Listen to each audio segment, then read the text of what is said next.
بسم الله الرحمن الرحيم.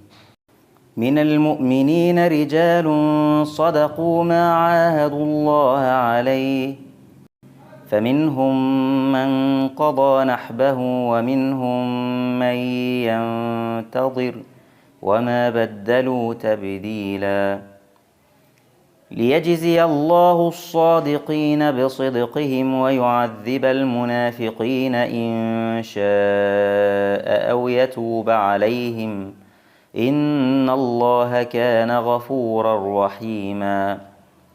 ورد الله الذين كفروا بغيظهم لم ينالوا خيرا، وكفى الله المؤمنين القتال، وكان الله قويا عزيزا. وأنزل الذين ظاهروهم من أهل الكتاب من صياصيهم وقذف في قلوبهم الرعب، فريقا تقتلون وتأسرون فريقا، وأورثكم أرضهم وديارهم وأموالهم وأرضا لم تطئوها، وكان الله على كل شيء قديرا. يا أيها النبي قل لأزواجك إن كنتن تردن الحياة الدنيا وزينتها فتعالين أمتعكن وأسرحكن سراحا جميلا. وإن كنتن تردن الله ورسوله والدار الآخرة فإن الله أعد للمحسنات منكن أجرا عظيما. يا نساء النبي من يأت منكن بفاحشة مبينة يضاعف لها العذاب ضعفين، وكان ذلك على الله يسيرا. ومن يقنت منكن لله ورسوله وتعمل صالحا نؤتها أجرها مرتين وأعتدنا لها رزقا كريما. يا نساء النبي لستن كأحد من النساء إن اتقيتن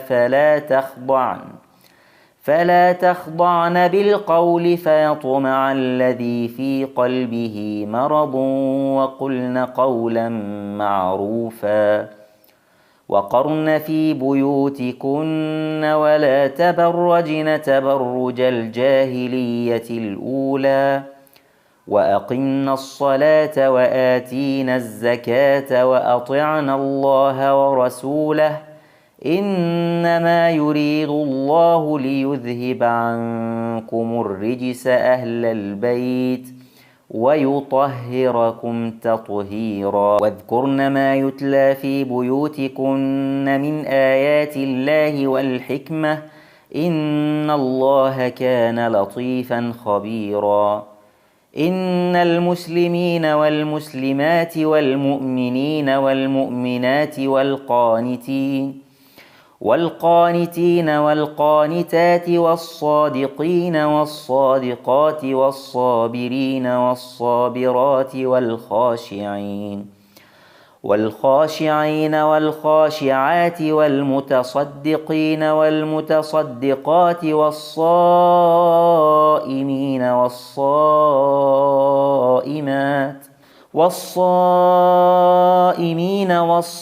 والصائمات والحافظين فروجهم والحافظات والذاكرين الله كثيرا والذاكرات أعد الله لهم مغفرة وأجرا عظيما. وما كان لمؤمن ولا مؤمنة إذا قضى الله ورسوله أمرا أن يكون لهم الخيرة من أمرهم، ومن يعص الله ورسوله فقد ضل ضلالا مبينا.